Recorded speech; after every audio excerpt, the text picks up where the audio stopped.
Voy a decir fecha, chicos. La Alta Comisionada de Naciones Unidas para los Derechos Humanos presentó su informe oficial sobre los derechos humanos en Venezuela. En algún momento aplaudida por el gobierno nacional y en esta oportunidad rechazada por muchos factores del mismo, Michelle Bachelet ha hablado sobre una situación muy dura respecto a los derechos humanos en el país. El día de hoy nuestros especialistas tendrán la responsabilidad de debatir y dar solución en el único programa de debates del país, Podium.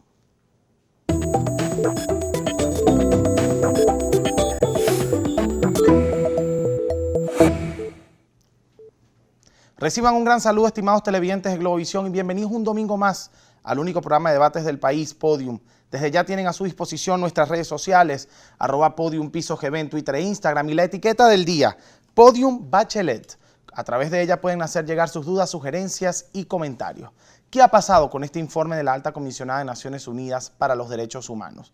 En algún momento aplaudida por el gobierno nacional, como lo dijimos en la entrada de nuestro programa, y en este momento rechazada por considerar que el informe ha sido sesgado, invitada por el mismo gobierno, reuniéndose, además con distintos factores políticos del país y con la sociedad civil, sobre todo con aquellos afectados en algunos temas políticos a nivel nacional. Michelle Bachelet ha emitido un comunicado muy duro y muy crítico respecto a la situación de los derechos humanos en Venezuela. ¿Qué ha pasado con este informe? ¿Realmente ha saldado la mora que tenía Michelle Bachelet con los derechos humanos en Venezuela? Se le había criticado de estar en mora con esta realidad venezolana. Sin embargo, tras haber emitido este informe y hacer estas sugerencias, tampoco se cambia la realidad del país. Recuerden que el Consejo de Derechos Humanos, incluso la figura de Michelle Bachelet como secretaria adjunta de la Organización de Naciones Unidas, tienen carácter solamente propositivo. El único organismo que tiene carácter vinculante es el Consejo de Seguridad y, por supuesto, ambas cortes, la Corte Penal Internacional y la Corte Internacional de Justicia. Luego de escuchar estas propuestas de Michelle Bachelet, luego de ver este informe, vamos a ver qué tan relevantes pudieran ser para la realidad de nuestro país. Procedemos a presentar a nuestros invitados del día, dos especialistas de muy alto nivel.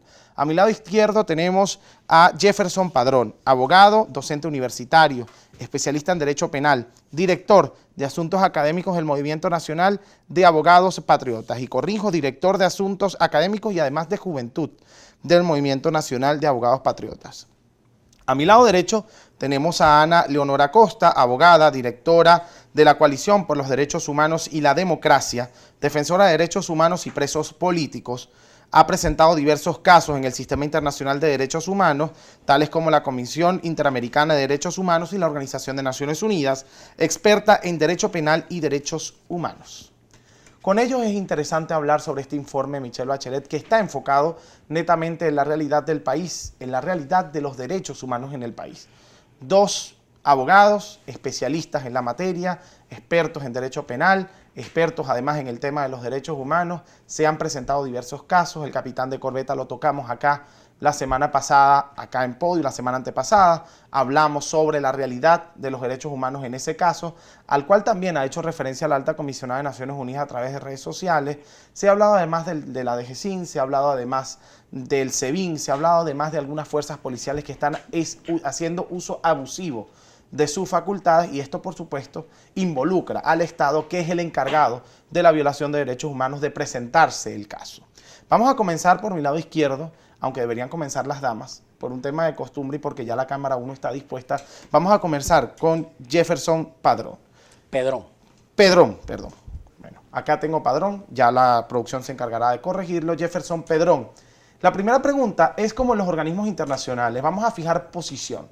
¿Realmente es relevante el informe de Michelle Bachelet para la realidad de Venezuela? Bueno, evidentemente sabemos que este informe, que emitió la señora Bachelet, cumple a órdenes netamente imperiales. Eso es necesario destacarlo. Pareciera que es reiterativo el tema de que dejar claro de que efectivamente en Venezuela hay violación de derechos humanos, cuando sabemos que no es así. Cuando sabemos que el Ejecutivo Nacional, de hecho, ha llamado a un gran diálogo nacional, y el Ministerio Público ha hecho el trabajo de castigar y perseguir a todos aquellos funcionarios, todos aquellos funcionarios que se presten para violar derechos humanos. Y es irresponsable decir que el Estado es el responsable, ¿ok?, de estas violaciones de derechos humanos. Cuando el Estado está persiguiendo, ¿ok?, el Estado está persiguiendo a todas estas personas, a todos estos funcionarios que efectivamente están cometiendo delitos. Bien, muchísimas gracias a Jefferson Pedrón.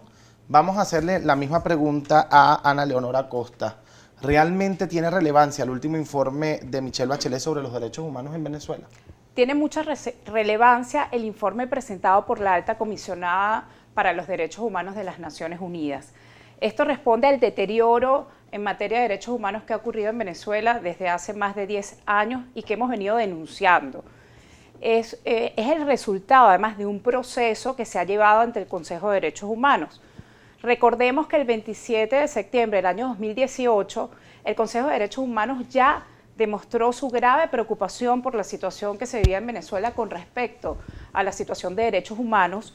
Emitió esta resolución, que es el resultado de la preocupación de muchos países ante el Consejo de Derechos Humanos, y le pidió a la alta comisionada que hiciera un informe que recogiera la situación de derechos humanos en Venezuela.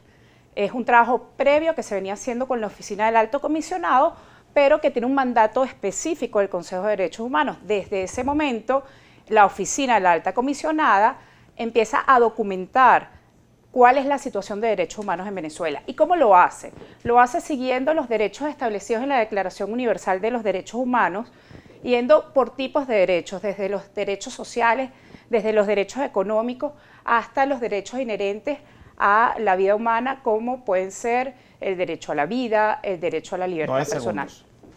En este sentido, debemos decir que es un hecho histórico y relevante para la vida de los venezolanos que se pueda reconocer la grave crisis que se vive en Venezuela. Muchísimas gracias a la doctora Ana Leonor Acosta. Nosotros, para seguir con el curso del debate, tenemos que hacer referencia a las declaraciones del Ejecutivo Nacional, en donde tildaba la posición de Michelle Bachelet como una posición sesgada, en donde se evadía o se omitía los logros de la revolución bolivariana en materia de derechos humanos, y además decían que el juicio era totalmente parcializado. ¿Realmente ha sido parcializado el juicio de Michelle Bachelet? Tiene minuto y medio para responder.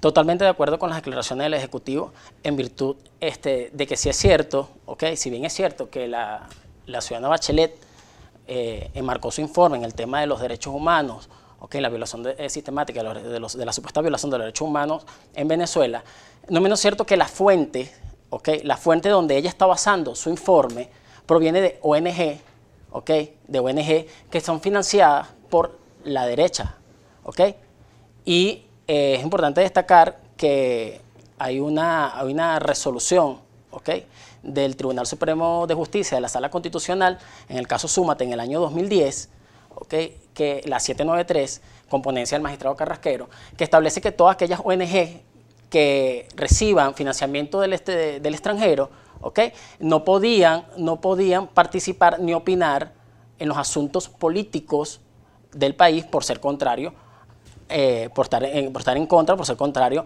a la soberanía, pues. Muchísimas gracias al abogado Jefferson Pedrón. Yo quiero hacer una pregunta fuera de tiempo rápidamente. Fue recibida por la Cancillería, se reunió con el Tribunal Supremo de Justicia, con su presidente, se reunió con el Fiscal General de la República, se reunió con el Defensor del Pueblo, se reunió con el presidente Nicolás Maduro. Solamente 5 reuniones contables, por mi parte. ¿Cómo puede ser sesgado el informe? Con su presidente, no sé, con nuestro presidente. Yo no dije presidente, el presidente del tribunal. Ah, ok. No, yo no hablé de... Te referías se reunió con su presidente. Decías que se reunió con nuestro presidente del tribunal me referí. Ok. Sí, bueno, evidentemente, como te dije anteriormente, está cumpliendo órdenes totalmente imperiales, como ha ocurrido en el caso Libia, por ejemplo. Ella llega acá por invitación del presidente Maduro. Sí, pero efectivamente, una cosa es lo que efectivamente ella demostró acá, y otra cosa son las instrucciones que cumple ella cuando sale de acá. Nosotros hacemos la misma pregunta a la abogada Ana Leonor Acosta. El gobierno nacional ha dicho que el informe en su totalidad evade en su totalidad los logros en derechos humanos de la revolución bolivariana, y por otro lado dice que su visión está distorsionada, la visión de Michelle Bachelet. ¿Está parcializado el juicio de la alta comisionada de la ONU? Bueno, en primer lugar debemos decir que señalar que está parcializado es despreciar los derechos humanos de los venezolanos. Está lo que ha demostrado este informe es que los derechos humanos están por encima de la ideología. Y yo creo que esto tiene que ser un gran aprendizaje para los venezolanos y es un gran aprendizaje para el mundo, que independientemente que uno sea de izquierda o de derecha, el respeto y la garantía de los derechos humanos están por encima. Y es muy importante señalar que el único que puede violar derechos humanos es el gobierno. El Estado es el que puede violar derechos humanos porque es el que detenta el poder y el que ejerce la fuerza en un país.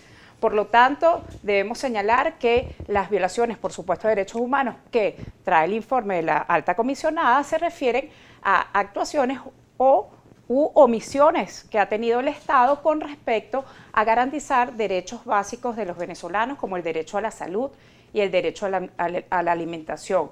Además, debemos decir que la alta comisionada se reunió con varios sectores, reuniones donde participamos también las organizaciones de la sociedad civil y pudo tener el testimonio en persona de las víctimas. Y esto fue muy importante para relatar su informe. Ellos realizaron más de 500 entrevistas a personas que han sufrido en carne propia lo que es la persecución y lo que es la violación de los derechos humanos. Muchísimas gracias a la doctora Ana Leonor Acosta. Yo quiero hacer también una pregunta fuera de tiempo. En la primera respuesta, la persona que tiene en el podium del frente, Jefferson Pedrón, no estableció que el gobierno está persiguiendo a aquellas personas que de alguna forma u otra han cometido actos que atentan contra los derechos humanos. Ellos siempre son funcionarios policiales, por si se está atentando contra los derechos humanos, tienen que ser funcionarios. Ha dicho que la Fiscalía está haciendo lo mismo, pero la alta comisionada ha dicho que el defensor del pueblo y la Fiscalía están omitiendo estas violaciones de derechos humanos y los acusa de guardar silencio. Yo le quiero preguntar, en este caso, cuando el Estado, por ejemplo, detiene a estas dos personas que cometieron tortura, entre comillas, en contra del capitán de corbeta Acosta, Rafael Acosta, o, por ejemplo, quienes dispararon perdigones en la cara de este joven en el estado Táchira, si el gobierno los detiene y los persigue, ¿esto los exime ya de violar los derechos humanos o los exime de cualquier culpa? ¿No hay una cadena de mando? Bueno, para responder desde lo último, no es suficiente con detenerlos. El Estado tiene la responsabilidad de garantizar estos derechos humanos y estas no son acciones aisladas, sino que son acciones que vienen de la falta de preparación, por ejemplo, de los funcionarios que actúan en estos casos. Pero algo muy importante es la impunidad en Venezuela y voy al principio de la pregunta que me hiciste. Justo cuando la alta comisionada relata que tanto el Ministerio Público como la Defensoría del Pueblo no ha cumplido con sus funciones, nosotros desde nuestra organización, desde la Coalición por los Derechos Humanos y la Democracia, podemos dar fe de eso. Y tenemos las denuncias que hemos introducido en Fiscalía con respecto a torturas que se han realizado a las personas en manifestaciones o detenidas de manera arbitraria en cualquier momento. Y además de eso, nosotros como abogados que ejercemos la defensa judicial en estrado, hemos denunciado delante del juez, delante del fiscal del Ministerio Público, las torturas y ninguno de estos casos han sido investigados. Pero mi pregunta va enfocada, por ejemplo, a este caso, en lo que un funcionario policial activa el perdigón en contra de la cara de un joven, ¿ya eso vincula al Estado de forma directa? Sí, vincula al Estado de forma directa porque hay unas normas, por ejemplo, no puedes disparar a menos de 20 metros. Entonces hay unas normas que está cumpliendo el agente. ¿Y si el Estado agente detiene y persigue a esta persona, se exime de la culpa? Hay varias recomendaciones que han hecho los diferentes mecanismos de la ONU con respecto a lo que son el uso de armas en manifestaciones públicas. De hecho, una de las recomendaciones de la alta comisionada es que se deje el uso excesivo de la fuerza en las manifestaciones. Nosotros y eso es responsabilidad del Estado. Estaremos ampliando más estos temas acá en Podium. Recuerden que tienen a su disposición la etiqueta Podium Bachelet porque estamos hablando del informe de la alta comisionada de Derechos Humanos para la Organización de Naciones Unidas y nuestras redes sociales @PodiumPisoGB. Ya volvemos con más.